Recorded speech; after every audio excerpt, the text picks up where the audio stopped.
La mañana del 19 de noviembre de 1978, en una pequeña y apartada villa construida al noroeste de Guyana, en América del Sur, 909 personas, entre ellos niños, mujeres y ancianos, yacían sin vida alrededor de lo que había sido su hogar. Desde el cielo, la magnitud de la tragedia era incuestionable. Hay fotos desde arriba de todos los cuerpos que había en ese lugar. Los adeptos a Jim Jones, infame protagonista de esta historia, llegaron a ese lugar con la promesa de iniciar una nueva vida, alejada del bullicio, las mentiras, la violencia y el abandono de su tierra natal. Jim, el falso Mesías, les prometió una comunidad de la cual pudieran sostenerse. Alrededor de él, el templo del pueblo fue adquiriendo más y más poder hasta que las llamas de la locura consumieron a Jones y se convirtió en heraldo de la muerte. Hoy vamos a hablar de uno de los casos de sectas más populares y más aterradores que se conoce hasta el momento. Jonestown es el recordatorio oscuro del poder de la manipulación, de seguir sin cuestionamiento a un líder carismático, de cómo alguien puede aprovecharse de la soledad y la necesidad de toda una comunidad para dejar correr sus más perversas fantasías. Tenía ganas de traeros otro caso de una secta potente como lo es esta, porque fue una de las peores. Antes de empezar con este caso voy a dejar mis redes sociales y si te gusta este tipo de contenido, suscríbete al canal y déjame un me gusta. Y ahora empecemos con el caso de la secta de Jim Jones.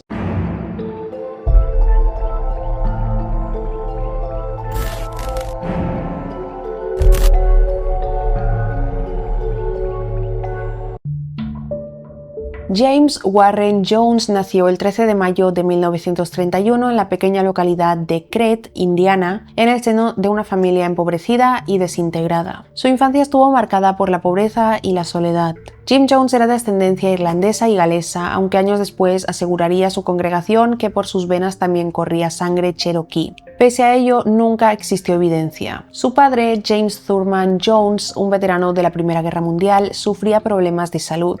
Durante la guerra, un ataque con armas químicas lo incapacitó, generando en él secuelas irreversibles que le impedían respirar con normalidad. Debido a ello, era incapaz de trabajar. No obstante, se saltaba todas las restricciones y ocasionalmente realizaba pequeños trabajos de reparación de carreteras en el vecindario donde vivía, ya que la pensión militar no era suficiente para mantener a su familia. La enfermedad de James Thurman generó grandes problemas financieros, lo que a su vez trajo consigo problemas maritales con la madre de Jones, Lynetta Putnam, quien también luchaba para sostener a la familia. En 1934, con la Gran Depresión sobre ellos, la familia se vio desalojada de su hogar debido a la incapacidad de concretar los pagos de la hipoteca. Sin un techo donde protegerse, tuvieron que recurrir a la caridad de sus parientes, quienes tras reunir un poco de dinero fueron capaces de adquirir una casa desvencijada en la localidad de Lynn, en Washington. A la deshonra de su situación se sumó su nueva vivienda, donde Jim Jones nacería. No contaba ni con electricidad ni con plomería. Conscientes de que se encontraban en el punto más bajo de sus vidas, los Jones decidieron probar suerte ganando dinero mediante la agricultura. Aunque el plan no avanzó demasiado, ya que la salud de James Thurman se vio fuertemente deteriorada por el gran esfuerzo. Esta situación hacía que constantemente carecieran de alimento y la dependencia de sus allegados se hizo cada vez mayor. Constantemente le pedían dinero a sus familiares. De vez en cuando aquello no era suficiente y se veían en la obligación de buscar comida en el bosque para no pasar hambre. Los biógrafos que se han encargado de reconstruir la vida de Jim Jones aseguran que Lynetta Putnam, su madre, no contaba con ningún instinto maternal y era frecuente que descuidara a su hijo. Una vez con edad suficiente para ingresar a la escuela, Jim Jones mostró signos de ser un niño peculiar. Se fascinaba con la muerte, realizaba rituales religiosos con animales y pasaba largas horas leyendo la Biblia y libros de Karl Marx, dos textos que marcarían su vida. Los parientes de Lynetta, cansados de su inactividad,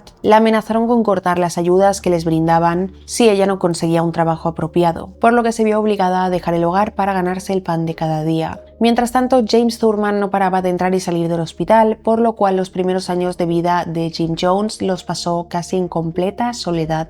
Sus tíos y tías fueron esenciales para su cuidado, además las personas de Lynn, donde vivían, constantemente le daban de comer, ropa y diferentes obsequios, ya que el pequeño solía vagar por las calles del pueblo completamente desnudo. Entre todas las buenas personas de Lynn se encontraba Myrtle Kennedy, la esposa del pastor de la iglesia nazareno, quien al ver la situación del pequeño, Jim sintió pena por él y al poco tiempo lo acogió bajo su cuidado. Ella fue la primera persona que le regaló una Biblia Biblia y lo animó a realizar un estudio pormenorizado de la misma. Su idea era que Jim se convirtiera en alguien de bien, alguien que siguiera el código de la santidad de la Iglesia nazareno. Aquello fue una gran influencia en su vida. Con el paso de los años, Jim Jones comenzó a asistir a los servicios en la mayoría de iglesias de Lynn, por lo que era normal verlo constantemente entre los feligreses e incluso llegó a bautizarse en distintos templos. La imagen del hombre delante del púlpito realizando un sermón que podía maravillar o aterrar a la audiencia, además del poder que influía sobre ellos, maravillaba a Jim, y desde niño desarrolló un enorme deseo por convertirse en predicador. Fue durante su infancia cuando comenzó a practicar secretamente sus prédicas. Aquella no solo era una fase, como se puede creer, sino que Jim había encontrado su pasión en la vida. Lynn afirmó sentirse asustada y preocupada cuando encontró al pequeño Jim imitando uno de los discursos del pastor de la Iglesia Apostólica Pentecostal local. Su primera reacción fue impedirle que continuara asistiendo a esa iglesia, pero aquello no tuvo éxito. Pese a la simpatía que tenían los vecinos de Lynn por la situación de Jim y su familia, muchos de ellos reportaron que el niño comenzó a tener actitudes extrañas. Su obsesión por la religión y por la muerte no era normal para ellos. En muchas crónicas se relata cómo constantemente Jim visitaba la fábrica de ataúdes de Lynn y allí mismo celebraba funerales simulados para los animales que encontraba muertos en la carretera. Uno de los vecinos llegó a acusarlo de acabar con la vida de un gato con la idea de celebrar su sepelio. Desde muy pequeño también contaba con una gran capacidad de convocación, por lo que a aquellos funerales solía ir acompañado por niños del pueblo, aunque a veces no era capaz de convencerlos y debía realizar la ceremonia en completa soledad. Quizá por su corta edad o tal vez porque desde muy pequeño daba muestras de lo que sería más adelante, constantemente inventaba historias sobre sí mismo para que los demás niños pasaran tiempo con él. En una ocasión aseguró que tenía el poder de volar. Su público, aunque era joven, no estaba dispuesto a creer sin una demostración. Le decía a los niños puedo volar y los niños le decían enséñanoslo. Aquello llevó a Jim a subirse al techo de una casa y lanzarse al vacío, ocasionando que se rompiera un brazo. Este episodio no lo desalentó.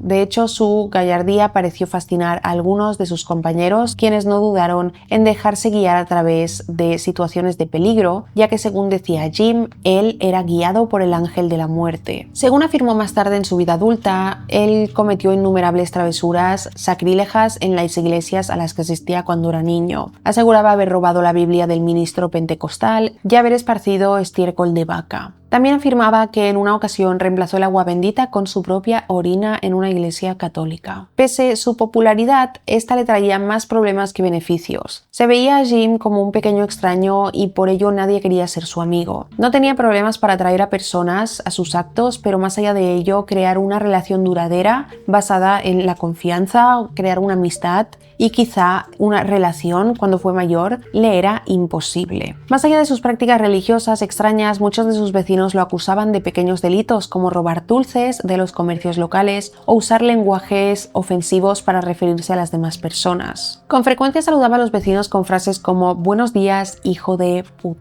o hola sucio bastardo. La mujer que lo había acogido era quien más sufría el mal comportamiento de su hijo. Constantemente la insultaba en público y le resultaba divertido ver cómo se escandalizaba porque utilizara ese tipo de lenguaje. Aquello solo generaba que Jim sufriera castigos físicos por parte de ella, quien utilizaba un cinturón de cuero para intentar corregir su actitud. Sus intereses intelectuales lo llevaron a concentrarse en las doctrinas sociales y durante sus primeros años se convirtió en un ávido lector que estudiaba a Adolf Hitler, Joseph Stalin, Karl Marx y Mahatma Gandhi. Aquellos primeros años de lectura la pasaba en la biblioteca comunitaria, de donde sacaba libros y libros que devoraba sin cesar en su casa durante las noches. La juventud de Jones fue una etapa de descubrimiento y aprendizaje, aunque estudió los diferentes sistemas políticos, no se adhería a ninguno. Al inicio de la Segunda Guerra Mundial desarrolló un gran interés por el partido nazi. Sus pompas, la cohesión de su pensamiento y el poder totalitario de Hitler era algo que le fascinaba. Los miembros de su vecindario encontraban inquietante que lo guiara a la Alemania nazi. Aquella fascinación la llevó a su territorio personal. Con los niños que lo seguían, Jones actuaba como un pequeño dictador. Les ordenaba marchar y castigaba físicamente a aquellos que no cumplieran sus órdenes. Pese a sus intentos de ejercer poder sobre otros, esa actitud no era más que la externalización de su soledad y los intentos vagos por sobrellevar la situación oscura en la que se encontraba. Más adelante, el propio Jones diría sobre aquella época lo siguiente: estaba listo para matar al terminar el tercer tercer grado. Quiero decir, era tan agresivo y hostil que estaba listo para matar. Nadie me dio amor ni comprensión. En aquellos días se suponía que un padre debía acompañar a su hijo a los eventos escolares. Hubo una especie de función escolar y todos los padres estaban allí menos los míos. Yo estaba allí de pie, solo, siempre estuve solo. En 1942, a la edad de 11 años, Jim fue a ver a la familia Kennedy cuando pasaron el verano en Richmond, Indiana. Allí asistió a los servicios religiosos en los que los Kennedy participaron en una iglesia pentecostal. Cuando regresó a Lynn en otoño, escandalizó a su vecindario al explicar en detalle la reproducción sexual a niños pequeños. Muchas personas instaron a la madre de Jones a que controlara su comportamiento, pero ella se negó. Como resultado, muchos padres decidieron mantener a sus hijos alejados de Jim Jones, y para cuando comenzó la escuela secundaria se había establecido como un marginado entre sus amigos y era cada vez más despreciado por los vecinos. Con el inicio de la escuela secundaria, Jones no pasó desapercibido. En las clases se destacó por ser un buen estudiante, con el que los profesores continuamente tenían largos debates. Se hacía llamar Jimmy y constantemente se le podía ver con una Biblia debajo del brazo. Los que lo conocieron por aquella época recordaban sus extrañas costumbres. Se negaba a responder a cualquier persona que le hablara primero y se involucraba en conversaciones solo cuando él las iniciaba. Su físico también era particular, solía vestir todos los días con la misma ropa que llevaba en la iglesia. Sus creencias religiosas lo alejaron de otros jóvenes a quienes se enfrentaba con frecuencia por beber cerveza, fumar y bailar.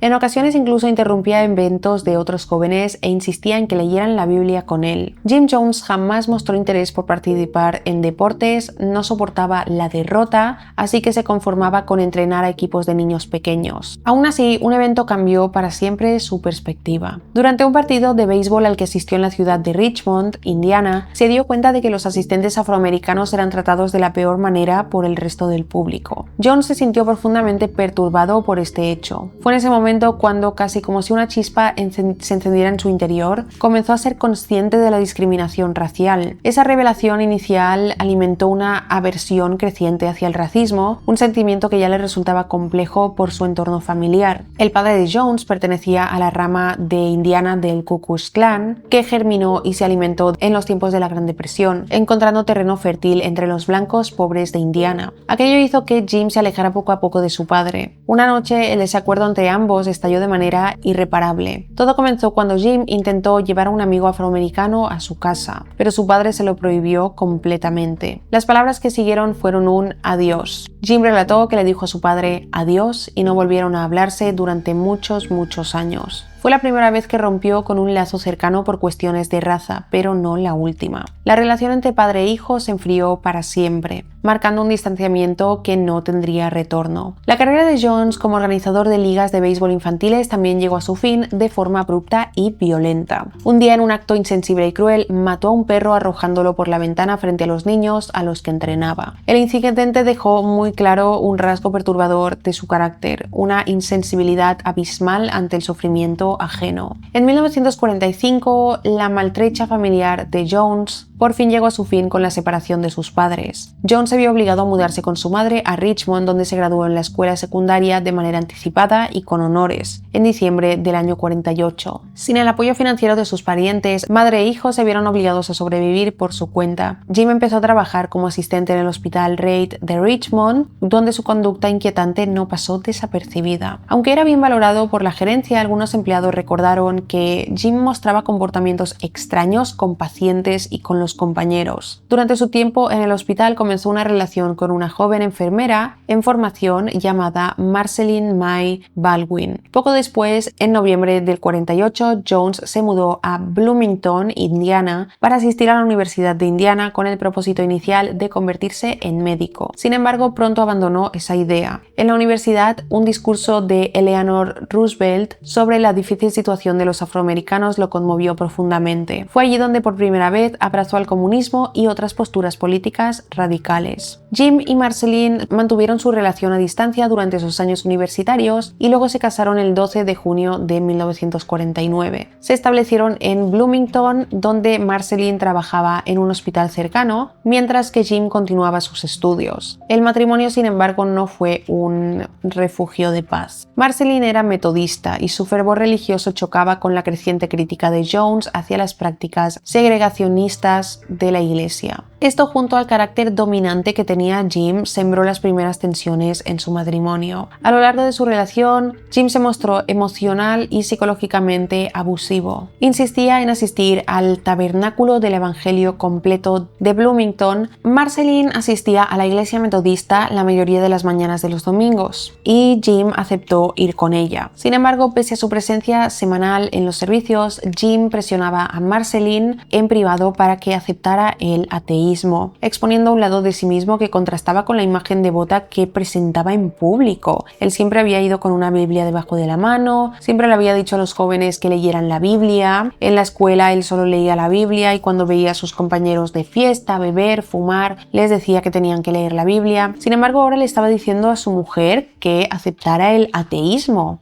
Jim Jones era una persona insegura tanto en sus creencias como en su matrimonio. Esto lo llevó en múltiples ocasiones a probar el amor y la lealtad de su esposa. Un método recurrente era inventar muertes súbitas de amigos o familiares cercanos para verla sufrir, consolarla y luego confesarle que todo era mentira, dejando a su esposa en un estado de desconcierto emocional que él mismo provocaba. En 1951 se mudaron. Tras 2 años estudiando en la Universidad de Indiana, Jones decidió que era momento de cambiar de aires. Por eso la pareja se mudó a Indianápolis. En esta ciudad, Jones continuó su educación tomando clases nocturnas en la Universidad de Butler hasta que finalmente obtuvo su título en el año 61. Ese mismo año, con apenas 20 años, empezó a asistir a reuniones del Partido Comunista de los Estados Unidos de Indianápolis. Pronto él y su familia comenzaron a ser acosados por las autoridades gubernamentales debido a su afiliación. Según contaría Jones más tarde, en una ocasión su madre fue hostigada por agentes del FBI frente a sus compañeros de trabajo, solo porque había asistido a una reunión comunista con su hijo. Este acoso avivó su frustración ante la persecución de los comunistas en Estados Unidos. Atrapado entre su ideología y la hostilidad de su entorno, comenzó a cuestionarse sobre la mejor manera de avanzar en su causa. Más adelante en su vida confesaría que al preguntarse cómo podría demostrar su fidelidad a la doctrina marxista, pensó que lo mejor sería infiltrarse en la iglesia. Fue así como hizo una estrategia que marcaría el rumbo de su vida. Una táctica camaleónica que le permitiría esconder su verdadero yo detrás del púlpito, manipulando las creencias de los demás para servir a sus propias convicciones y ambiciones. En 1952, Jim Jones sorprendió a su mujer y al resto de la familia al confesarles que se convertiría en ministro metodista. En sus palabras, la iglesia estaba lista para poner en práctica el verdadero socialismo. Su convicción era tan absoluta y sus intenciones parecían ser tan sinceras que incluso recibió la ayuda de un superintendente distrital metodista, quien lo ayudó a iniciar su camino en la iglesia, incluso sabiendo que las ideas socialistas de Jones estaban por delante de sus creencias religiosas.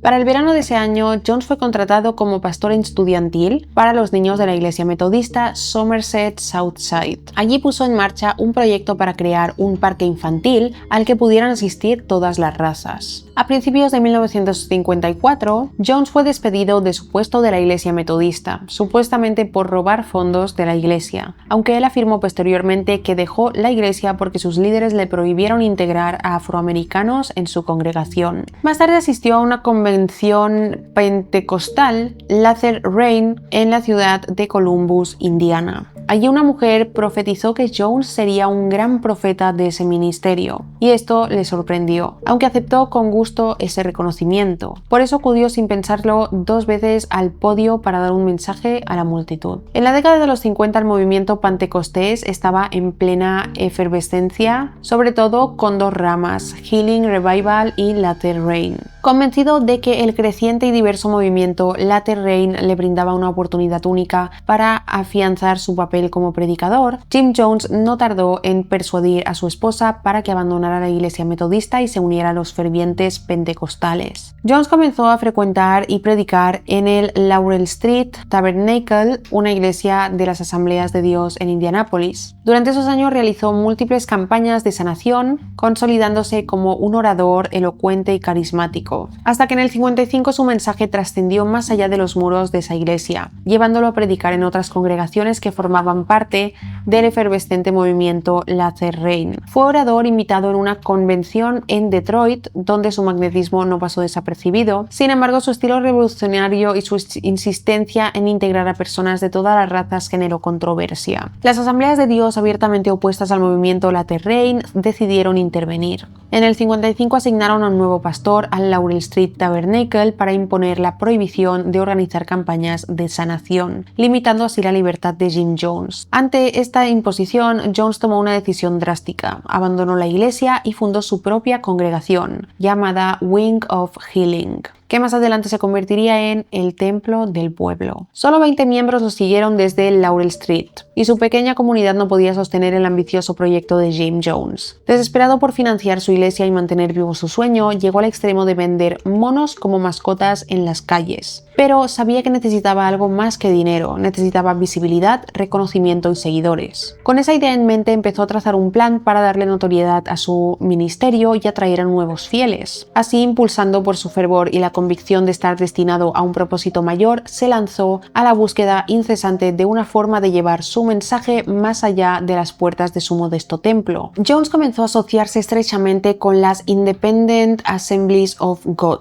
un grupo internacional de iglesias que apoyaban el movimiento Latter Reign. Las Independent Assemblies of God, que lo abreviaremos en IAOG, tenían pocos requisitos para ordenar a nuevos ministros y eran más flexibles con las prácticas de sanación divina, lo cual encajaba perfectamente con la visión de Jim. En junio de 1955, Jim Jones organizó sus primeras reuniones conjuntas con William Branham, un evangelista sanador y líder pentecostal de renombre en el avivamiento global de sanación. El encuentro fue un éxito y en el 56 Jones fue ordenado oficialmente como ministro de la IAOG. Con su habitual carisma, Jones rápidamente se hizo un nombre dentro de la organización y sin perder el tiempo se lanzó a organizar una gran convención de sanación que tendría lugar del 11 al 15 de junio del 56 en el Cadell Tabernacle de Indianápolis, un templo imponente que prometía ser escenario de su ascenso como predicador. Sin embargo, consciente de la necesidad de una figura de renombre que atrajera multitudes, Jones volvió a invitar a Branham a compartir el púlpito con él. Esto atrajo una multitud de fieles ansiosos por experimentar la sanación divina. El impacto fue inmediato. En su primera campaña conjunta trajeron a una multitud de 11.000 personas. Durante la convención, Branham no solo aprobó la labor de Jones, sino que profetizó un gran futuro para él, asegurando que Dios había utilizado ese encuentro para dar lugar a un nuevo ministerio poderoso. Las palabras de Branham surtieron efecto y muchos de los asistentes creyeron firmemente que Jones poseía un don sobrenatural. El respaldo de Branham propició un crecimiento acelerado del Templo del Pueblo, la iglesia de Jim Jones. Jones fue especialmente hábil en atraer a los asistentes afroamericanos a las convenciones, incrementando la asistencia regular a su iglesia a más de 1.000 personas. Con la intención de conectar su iglesia con el movimiento pentecostal de Full Gospel, Jones rebautizó su congregación como Iglesia Cristiana del Evangélico Completo del Templo del Pueblo, nombre que eventualmente simplificó de nuevo a el Templo del Pueblo. Durante la segunda mitad de la década de 1950, Jones y Branham participaron en una serie de campañas de avivamiento que abarcaron varios estados. En 1957, el Templo del Pueblo organizó una segunda convención pentecostal internacional en la que Branham fue una figura principal. Aquello le brindó reconocimiento a Jones y pudo forjar alianzas dentro del movimiento Latter Reign. Fue entonces que comenzó a adoptar doctrinas claves de esta organización. Una de ellas, la más importante, era los hijos manifestados de Dios. Según esta creencia, las personas podrían convertirse en manifestaciones divinas con dones sobrenaturales y habilidades sobrehumanas, anunciando así la segunda venida de Cristo y un milenio de paz en la tierra. Fascinado con esta idea, Jones la adaptó para promover su propia visión utópica y eventualmente proclamarse a sí mismo como una manifestación de Dios. A finales de los años 60, Jones comenzó a enseñar que él era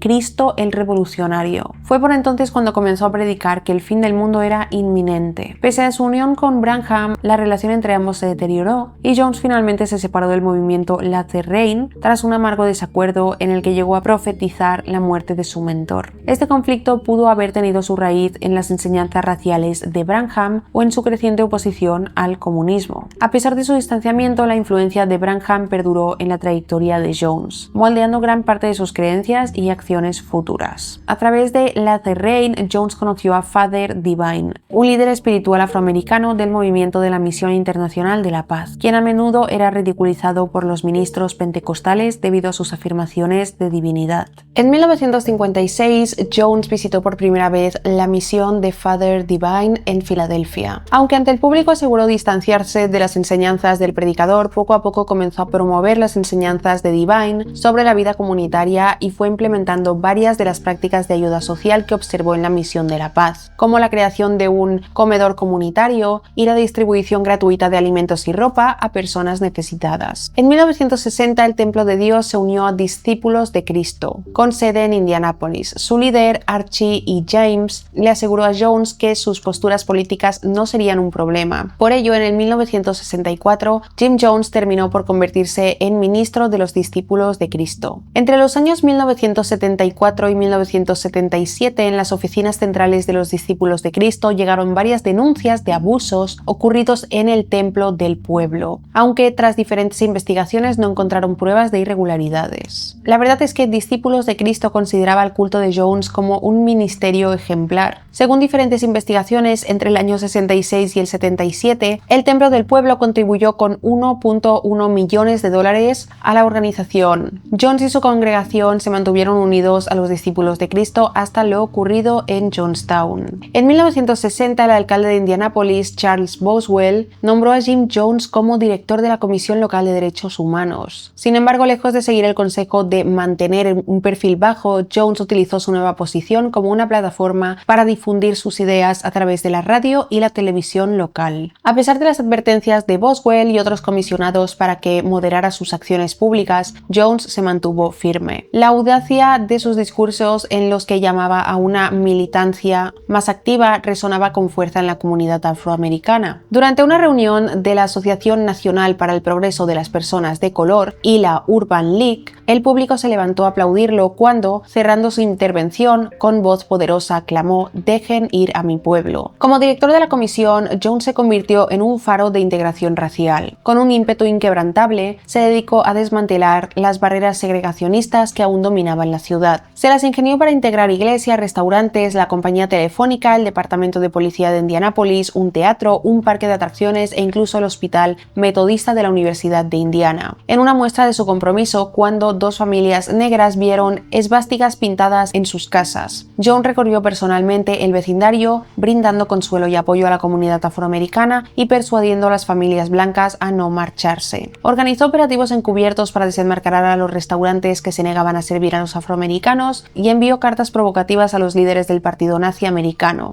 compartiendo después sus respuestas en los medios de comunicación. En 1961, un colapso físico lo llevó al hospital y por error fue colocado en la sala destinada a pacientes negros. Jones, fiel a sus principios, rechazó ser trasladado y con una humildad inesperada comenzó a tender camas y vaciar los orinales de los pacientes. Su gesto, unido a la presión política que generó, llevó a las autoridades del hospital a eliminar la segregación en todas sus salas. Su activismo no pasó desapercibido para los grupos de supremacistas blancos, que comenzaron a ver en el templo del pueblo un blanco para sus ataques. Las amenazas se materializaron en una serie de incidentes inquietantes. Una esvástica apareció pintada en el templo, un cartucho de dinamita fue abandonado en una pila de carbón de la iglesia y un gato muerto fue arrojado a la puerta de la casa de Jones, tras una llamada amenazante. No obstante, aquello no lo atemorizó. En un giro de los acontecimientos, la publicidad que rodeaba su lucha trajo más y más personas a su iglesia, convirtiendo el templo del pueblo en todo un símbolo de cambio. A finales de 1961, Indianápolis se veía como un foco de integración, donde las personas de todas las etnias podían encontrar un espacio donde vivir.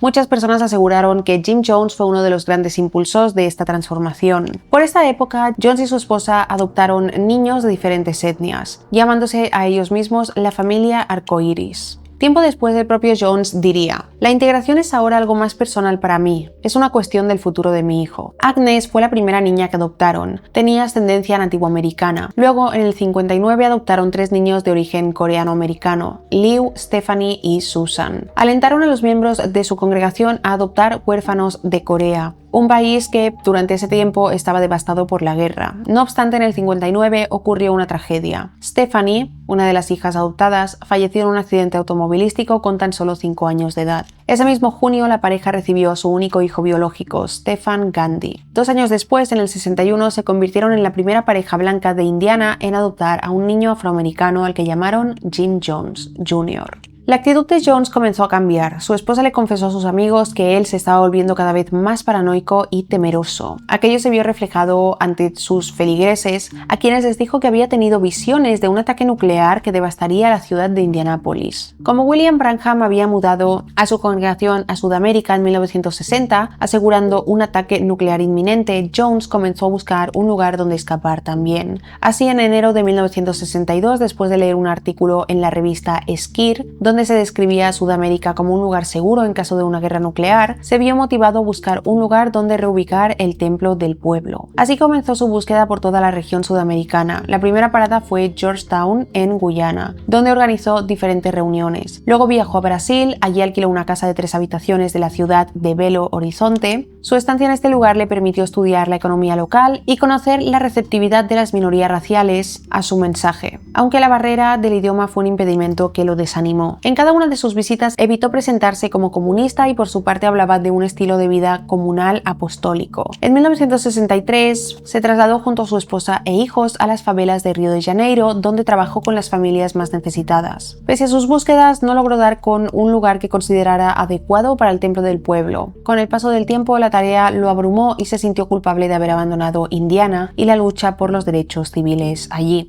Su ausencia también repercutió de mala manera en la sede principal del templo. Las grandes concentraciones de personas dieron lugar a pequeños grupos de menos de 100 individuos. Mientras tanto, Jones exigió que todas las recaudaciones que se hicieran en Indianápolis se le enviaran directamente para financiar su expedición en Sudamérica. A finales de 1963, Archie James le advirtió que el templo estaba al borde del colapso y amenazó con renunciar si Jones no regresaba pronto. Ante esta situación, Jones se vio obligado a regresar a Indiana, aunque a regañadientes. En diciembre del 63, Jones llegó a Indianápolis y lo encontró profundamente dividido. Las exigencias de dinero de Jones habían provocado enormes problemas financieros. Además, la baja asistencia de feligreses lo obligaron a vender el edificio de la iglesia y reubicarlo en un lugar mucho más pequeño. Con el afán de recaudar dinero, se vio obligado a viajar llevando campañas de sanación con grupos de movimientos Latter-Rain. Mientras encontraba fondos suficientes, Jones le avisó a los miembros de su congregación en Indiana que el mundo acabaría por una guerra nuclear el 15 de julio de 1967. Por esa razón, el templo debía mudarse al norte de California. Ya en julio del 65, él y sus seguidores comenzaron a trasladarse a su nueva ubicación en Redwood Valley, California, cerca de la ciudad de Ukiah. Russell Weinberg, su asistente, se opuso firmemente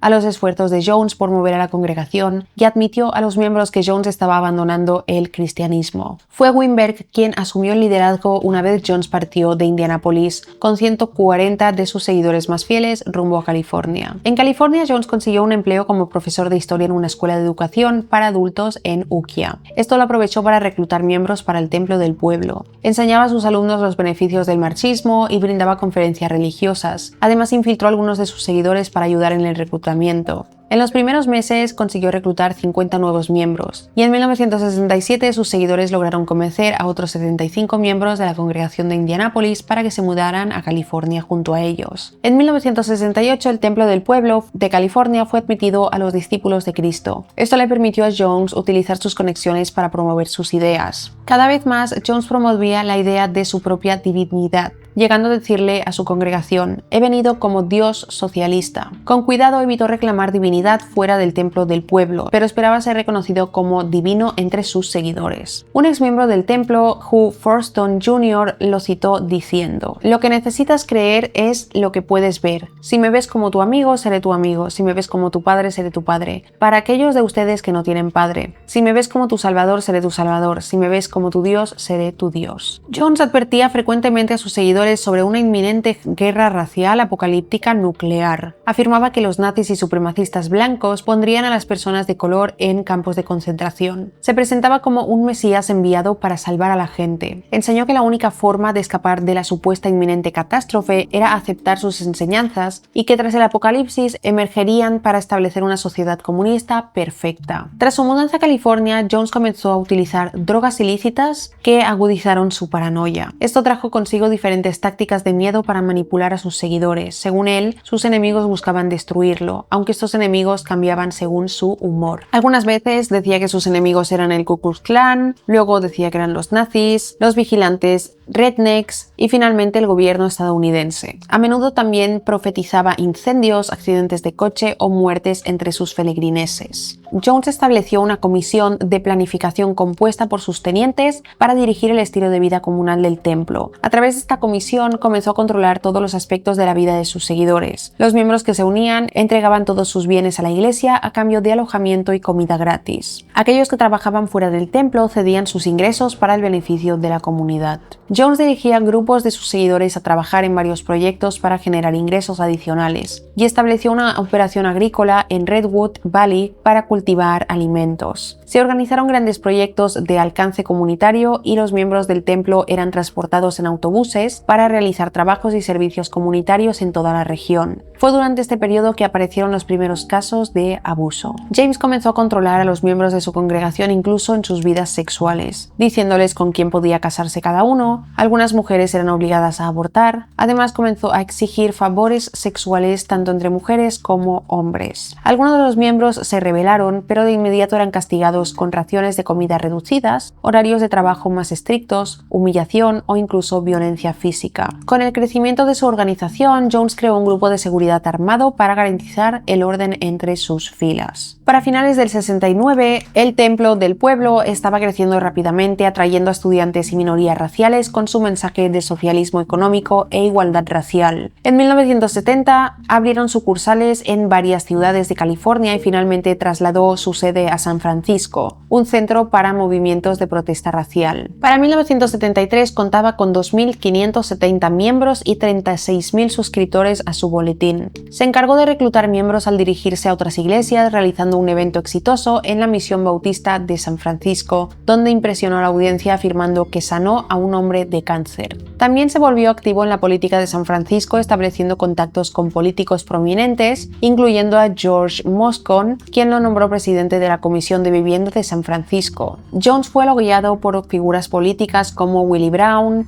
un notable político californiano, quien lo describió como un líder carismático y comparable a figuras históricas como Martin Luther King. Una de las personalidades que tuvo más conexión con Jim fue la primera dama Rosalind Carter, quien se reunió con él en múltiples ocasiones. Ambos intercambiaron correspondencia sobre Cuba y habló con él de la gran inauguración de la sede de San Francisco, donde recibió más aplausos que ella. El año 1971, sin embargo, comenzó con malas noticias para Jones. Debido a su popularidad, un grupo de periodistas decidió cubrir uno de sus servicios de sanación durante una visita a su antigua iglesia en Indianápolis. El resultado generó una investigación por parte de la Junta de Psicología del Estado de Indiana y en 1972, un año después, sobre las prácticas curativas de Jones. Un médico involucrado lo acusó de ser un charlatán y le pidió muestras de los tejidos que dijo que caían de los cuerpos de las personas cuando afirmaba que los curaba del cáncer. Esto alarmó a la comunidad del templo. Sus supuestas sanaciones venían poniéndose en tela de juicio desde hacía mucho tiempo. Se supo que miembros de su congregación se hacían pasar por enfermos de cáncer, luego Jones supuestamente les extirpaba los tumores que en realidad eran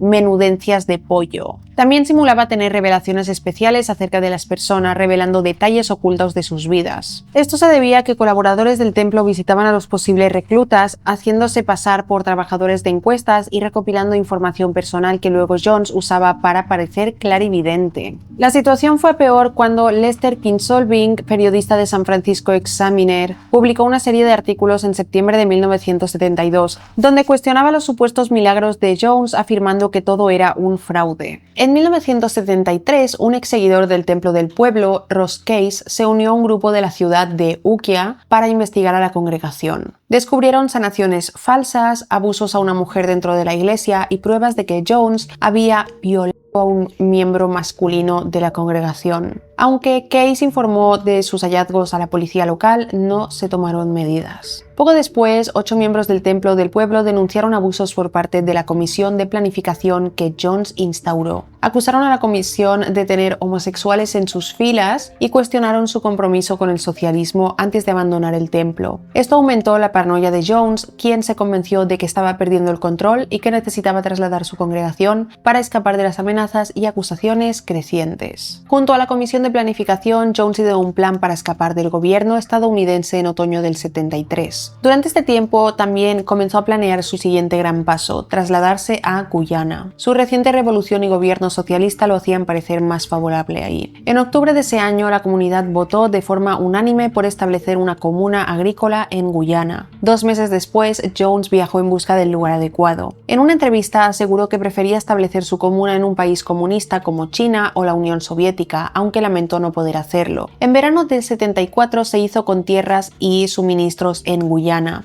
Jones mismo supervisó el proyecto encargándose de la instalación de una planta generadora de energía, la limpieza de los campos para sembrar y la construcción de los dormitorios para los primeros colonos. En diciembre, el primer grupo aterrizó en lo que pasaría a llamarse Jonestown. De regreso en Estados Unidos, Jones intentó limpiar su reputación, pero fue en vano. En marzo del 77, New West publicó un artículo con testimonios de desertores que denunciaban abusos físicos, emocionales y sexuales dentro del templo del pueblo, el culto de Jones. Convencido de que era el momento de abandonar definitivamente Estados Unidos, empezó a presionar a sus seguidores para que se mudaran a Jonestown, prometiendo que allí se crearía un paraíso socialista y un refugio del escrutinio mediático de San Francisco. Para principios del 77, Jonestown contaba con unos 50 seguidores, quienes se encargaban de expandir la comuna. Sin embargo, las instalaciones no estaban preparadas para un gran número de personas. A pesar de las advertencias de que el lugar solo podía albergar a 200 personas, Jones, creyendo que el traslado era urgente, llevó a 600 seguidores en mayo, 400 más los siguientes meses. Comenzó a mover activos financieros del templo al extranjero y a vender propiedades de Estados Unidos. En ese momento el templo poseía más de $10 millones en activos. Durante los primeros meses en Jonestown, los miembros trabajaban 6 días a la semana, de 6:30 a.m. a 6 p.m., con una hora para almorzar. En el año 78, debido al deterioro de la salud de Jones y a la creciente intervención de su mujer en la gestión, la jornada laboral se redujo a 8 horas diarias durante 5 días a la semana. Después del trabajo, los miembros asistían a actividades en el pabellón, incluyendo clases de socialismo, en un horario que Jones comparaba con el sistema de Corea del Norte. 8 horas de trabajo seguidas por 8 horas de estudio. Las reuniones incluían lecturas de noticias de Radio Moscú y Radio Habana, donde Jones siempre retrataba a Estados Unidos como un villano capitalista e imperialista, y elogiaba a líderes socialistas como Kim Il-sung, Robert Mugabe y Joseph Stalin. Las grabaciones de estas sesiones muestran cómo Jones se enfurecía si alguien no comprendía o mostraba interés en sus mensajes. Obligaba a todos a proclamarse homosexuales, mientras él se declaraba el único heterosexual. No obstante, mantenía relaciones sexuales con hombres y mujeres del culto. Algunas mujeres afirmaban que era el mejor amante que habían tenido, aunque según el miembro del templo del pueblo, Tim Carter, Jones las instigaba a hablar de esa manera sobre él. Entre los seguidores que Jones llevó a Guyana se encontraba John Victor Stone. Aunque el certificado de nacimiento del niño nombraba a Timothy y Grace Stone como sus padres, Jones afirmaba ser su verdadero progenitor, resultado de una relación amorosa con Grace. Es decir, con la madre biológica. Decía que ella sí era la madre biológica, pero que el padre no era Timothy, que era él mismo. Grace abandonó el templo en 1976, dejando atrás a su hijo. Para evitar una disputa legal con la madre, Jones ordenó al niño que fuera trasladado a Guyana en febrero del 77. Tras la salida de Timothy Stone de la organización en junio de ese mismo año, o sea del padre biológico, Jones retuvo al niño en su propia casa en Jonestown. Para otoño de 1977, Timothy Stone y otros desertores del templo formaron el grupo Concerned Relatives, es decir, en español, parientes preocupados, ya que muchos de sus seres queridos en Jonestown no tenían permiso para regresar a Estados Unidos. En enero del 78, Timothy viajó a Washington D.C. para reunirse con funcionarios del Departamento Departamento de Estado y congresistas y presentó un informe detallando sus denuncias contra Jim Jones y la organización en un intento de recuperar a su hijo, quien se encontraba dentro de la secta. Sus acciones llamaron la atención del congresista de California Leo Ryan, quien escribió una carta al primer ministro de Guyana, Forbes Burnham, en apoyo a Timothy. Así comenzó una batalla legal entre los Concerned Relatives, parientes preocupados, y el Templo del Pueblo por la custodia del niño. La mayoría de los aliados políticos de Jones se distanciaron tras su partida a Guyana, aunque algunos como Willie Brown continuaron apoyándole públicamente. En un meeting, Brown defendió a Jones ante sus supuestos enemigos, en un evento donde también participaron Harvey Milk y el asambleísta Art Agnors. En abril del 78, el grupo Parientes Preocupados distribuyó un conjunto de documentos, cartas y declaraciones juradas que titularon Acusación de violaciones a los derechos humanos por parte del reverendo James Warren Jones, y lo entregaron a miembros del templo, la prensa y el Congreso. En junio de ese año, Deborah Layton, una exmiembro que logró escapar de Jonestown 6 meses antes de lo que sucedió, se unió al grupo y proporcionó una nueva declaración jurada detallando las deplorables condiciones de vida y los crímenes cometidos en la comuna. Bárbara afirmó que los habitantes de Jonestown estaban siendo deliberadamente desnutridos. Dijo lo siguiente: desayuno de arroz, sopa de agua de arroz para el almuerzo y arroz con frijoles para la cena. Los domingos, un huevo y una galleta. 2 o 3 veces a la semana, algunas verduras. Los miembros muy débiles, ancianos, recibían un huevo al día. Dado que los suelos de Jonestown eran pobres, la comunidad no era autosuficiente y se veía obligada a importar grandes cantidades de trigo y otros productos a Guyana. Sin embargo, Bárbara observó que Jones no se alimentaba con la misma dieta que sus seguidores. Mientras alegaba problemas de azúcar en la sangre, consumía comidas sustanciosas que frecuentemente incluían carne. Además, permitía a unos pocos elegidos de su círculo, del culto íntimo, comer de sus reservas personales, quienes mostraban un estado de salud mucho mejor que el resto de los habitantes de Jonestown. La paranoia de Jones creció de manera exponencial en Jonestown, a medida que aumentaba su temor de que el gobierno lanzara una redada contra la comuna. Angustiado por la idea de que la comunidad no fuera capaz de resistir a un ataque, comenzó a organizar simulacros para probar su capacidad de reacción. A estos ejercicios los llamaba Noches Blancas. Jones activaba estos simulacros a través del altavoz principal, gritando repetidamente alerta, alerta, alerta, convocando a la comunidad en el pabellón central, rodeado por guardias armados con fusiles y ballestas. Durante las Noches Blancas, los miembros permanecían reunidos en el pabellón, donde Jones les advertía que agentes externos habían rodeado la comuna y estaban a punto de destruirla. Con voz tensa dirigía oraciones y cánticos comunitarios para ahuyentar el supuesto ataque inminente. En ocasiones los guardias se escondían en la selva y disparaban al aire para hacer más realista la situación. Los aterrorizados seguidores no sabían que se trataba de un simulacro hasta que todo terminaba. En septiembre del 77, un ejercicio de este tipo, conocido como el Asedio de 6 días, se extendió durante casi una semana. Este episodio se convirtió en un símbolo de resistencia indomable de la comunidad, según el propio Jones, o sea, un simulacro que duró una semana, y los seguidores creían que era real, básicamente. La Embajada de Estados Unidos investigó la situación en Jonestown y también iniciaron una investigación del Servicio de Impuestos Internos en 1978.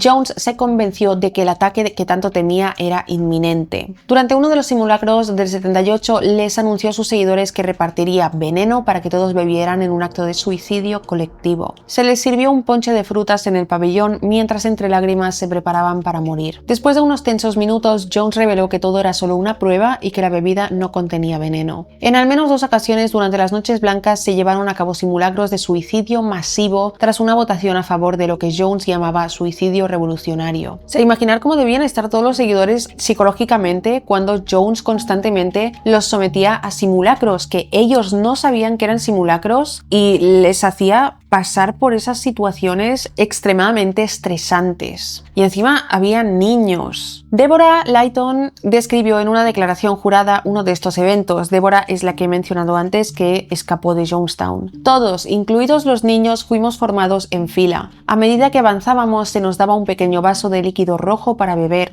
Nos dijeron que el líquido contenía veneno y que moriríamos en 45 minutos. Todos hicimos lo que se nos ordenó. Cuando llegó el momento en que se suponía que deberíamos caer muertos, el reverendo Jones explicó que el veneno no era real y que habíamos pasado por una prueba de lealtad. Nos advirtió que no faltaba mucho para que llegara el momento en que sería necesario morir por nuestras propias manos. Es decir, él no estaba realmente simplemente haciendo pruebas de lealtad, sino que realmente estaba practicando, haciendo que todos juntos en la secta practicaran un suicidio porque iba a llevarlo a cabo en algún momento. Y quería como tenerlo todo controlado, como pensar, vale, todos van a beber este veneno, todos se van a suicidar conmigo. Los estaba prácticamente preparando para este suicidio colectivo. Ese mismo año, el 78, la situación en Jonestown se deterioraba rápidamente. La comunidad estaba agotada y sobrecargada de trabajo. La mayoría de los habitantes realizaba labores manuales desde la madrugada hasta el anochecer. El líder empezó a propagar su creencia de que él y sus seguidores morirían juntos y vivirían en una dicha eterna en el más allá.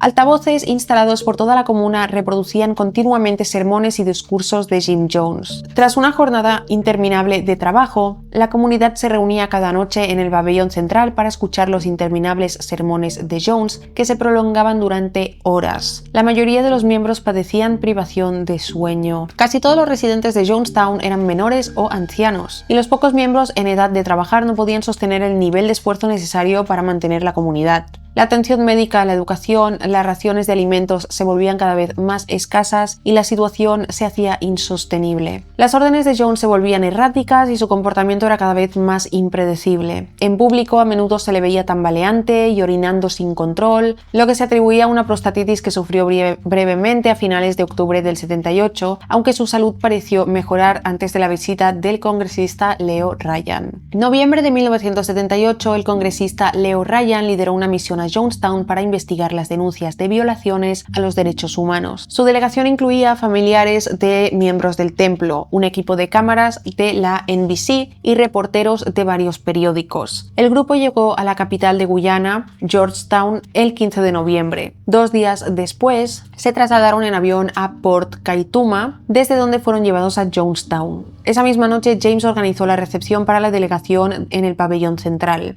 Durante el evento, Vernon Gosney, miembro del templo, deslizó una nota dirigida al congresista Ryan, al reportero de la NBC, Don Harris. En el mensaje, Gosney pedía ayuda para él y para otra integrante de la comunidad, Monica Bugbee, expresando su deseo de abandonar el asentamiento. La tensión empezó a crecer al correrse el rumor de que algunos miembros querían marcharse, pero Jones no les dejaba. La delegación de Ryan se marchó apresuradamente la tarde del 18 de noviembre tras un incidente en el que el congresista casi fue apuñalado por Don Sly, un miembro del templo. A pesar del caos, lograron llevarse a 15 personas que expresaron sus deseos de irse de allí. Jones no hizo nada por detenerlos en ese momento. Tras la partida del grupo, Marceline Jones, la esposa de Jim, anunció por el sistema de altavoces que todo estaba bien y pidió a los habitantes que regresaran a sus casas en Jonestown. Mientras tanto, los asistentes de Jones preparaban una gran tina de metal con una mezcla letal de Flavor Aid de uva, envenenada con una combinación de difenidramina, prometacina, clorpromacina, cloroquina, hidrato de cloral, diazepam y cianuro. Así que en esta ocasión el suicidio colectivo iba a ser una realidad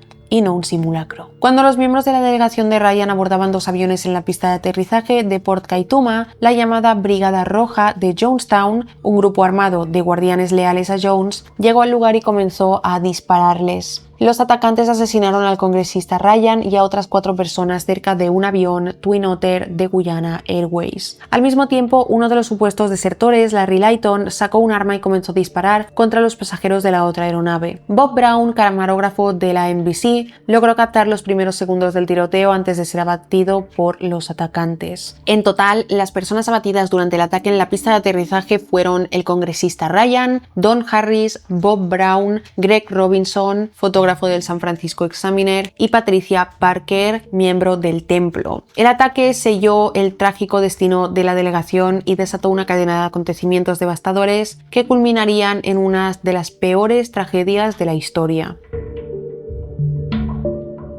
La tarde del 18 de noviembre de 1978, Jones recibió la noticia de que sus guardias de seguridad no habían logrado asesinar a todos los integrantes del grupo congresista de Ryan. Convencidos de que los sobrevivientes pronto informarían a las autoridades estadounidenses del ataque y de que el gobierno enviaría al ejército para apoderarse de Jonestown, Jim Jones convocó a toda la comunidad en el pabellón central. Frente a sus seguidores les comunicó que Ryan estaba muerto y que solo era cuestión de tiempo antes de que comandos militares descendieran sobre la comuna para exterminarlos a todos. A continuación les confesó que la Unión Soviética, su supuesto refugio, ya no les permitía ingresar tras el tiroteo en la pista de aterrizaje. Ante la amarga verdad, Jim Jones y su cúpula más cercana concluyeron que solo había una salida: el suicidio revolucionario. Todo quedaría grabado en cintas de audio. Al inicio de la grabación, Christine Miller, una de las miembros del templo, se opuso firmemente a la idea. A lo largo del registro de las grabaciones se escuchan claramente gritos y sollozos de niños y adultos. El templo había recibido envíos mensuales de cianuro desde 1976, después de que Jones obtuviera una licencia de joyero para adquirir el químico, supuestamente con fines de limpieza de oro. En mayo del 78, un médico del templo redactó un memorando pidiendo permiso para probar el cianuro en los cerdos de Jonestown, ya que su metabolismo era similar al de los seres humanos. Se distribuyó una bebida preparada con Flavorade y cianuro a todos los miembros de la comunidad. Aquellos que se negaban a beber fueron inyectados a la fuerza con el veneno. Los miembros se encontraban rodeados por guardias armados, enfrentándose a la cruel elección de morir envenenados o ser asesinados por los guardias.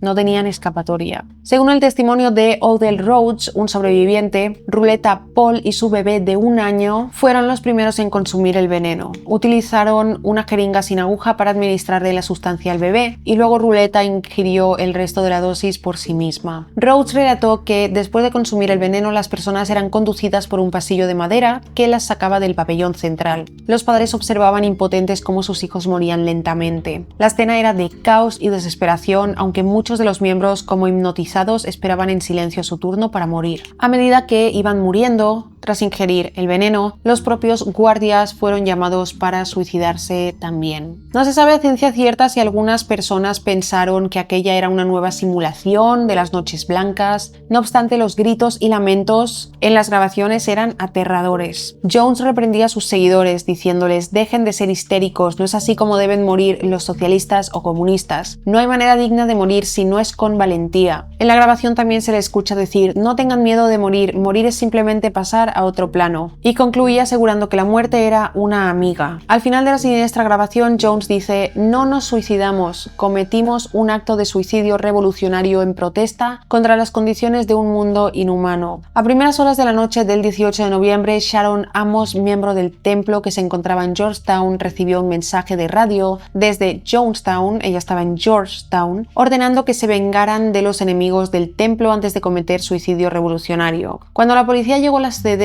del templo en Georgetown, Sharon llevó a sus hijos, Layan, Krista y Martin, al baño. Con un cuchillo de cocina, primero mató a su hija Krista y luego a Martin. Layan, la mayor, ayudó a su madre a cortarse la garganta antes de ella también acabar con su vida. Por otra parte, los 85 sobrevivientes de la comunidad debieron buscar refugio en la selva antes del inicio del ritual. 3 altos dirigentes del templo recibieron la tarea de transferir los fondos de la organización a la embajada soviética y así escaparon de la muerte. El equipo de baloncesto de Jonestown, que se encontraba en un partido, también sobrevivió. Otros se escondieron en los dormitorios o estaban fuera de la comunidad por negocios cuando el ritual de muerte tuvo lugar. El asesinato-suicidio masivo se cobró la vida de 909 personas, de las cuales 276 eran niños. O sea, imaginaros por un momento la situación, la cosa fue así. Jim Jones le dijo a todos que ese sí era el momento del suicidio, por eso todo el mundo gritaba, no creo que nadie pensara que eso era un simulacro, y por eso muchas de las personas que no querían morir escaparon por la selva, algunos salvándose, otros siendo asesinados por los guardias. La gran mayoría murió en los alrededores del pabellón central, en lo que se convirtió en la mayor pérdida de vidas civiles estadounidenses en un acto deliberado hasta los atentados del 11 de septiembre de 2001. Más tarde el FBI recuperó la grabación de 45 minutos en la que se documentó el envenenamiento masivo. Esta cinta sería conocida como la cinta de la muerte. Jones fue encontrado muerto en el escenario del pabellón central, recostado sobre una almohada cerca de su silla, con una herida de bala en la cabeza. Su cuerpo fue trasladado para ser examinado y embalsamado. La autopsia oficial realizada en diciembre del 78 por el forense guyanés Cyril Mutu confirmó que la causa de la muerte de Jones fue suicidio. El cuerpo de Jones fue finalmente cremado y sus cenizas se dispersaron en el océano Atlántico. Y esto es todo sobre el caso de uno de los asesinatos de una secta más fuertes, impactantes y de mayor magnitud de la historia. Es escalofriante saber que muchas de esas personas no querían morir, no querían quitarse la vida. Básicamente no se quitaron la vida, fueron asesinados y tuvieron que hacerlo de todos modos obligados. Estuvieron obligados o a ingerir el veneno o a ser disparados hasta la muerte si intentaban escapar. No olvidéis dejarme en comentarios qué opináis sobre esta secta. Al hacer este caso también me han dado ganas de empezar a buscar y hacer el caso de Waco, que ya lo comenté también cuando hice el caso de la secta de Heaven's Gate. Así que si queréis que lo haga próximamente, dejadmelo en comentarios. El de Waco puede ser un caso, un vídeo bastante largo que no sé si debería dividir en dos partes porque también fue una de las sectas más impactantes y con más magnitud de tragedia dentro de un culto. Si os ha parecido interesante e informativo este vídeo, no olvidéis dejar un me gusta, suscribiros al canal. Gracias por ver mi vídeo y nos vemos en el próximo. ¡Chao!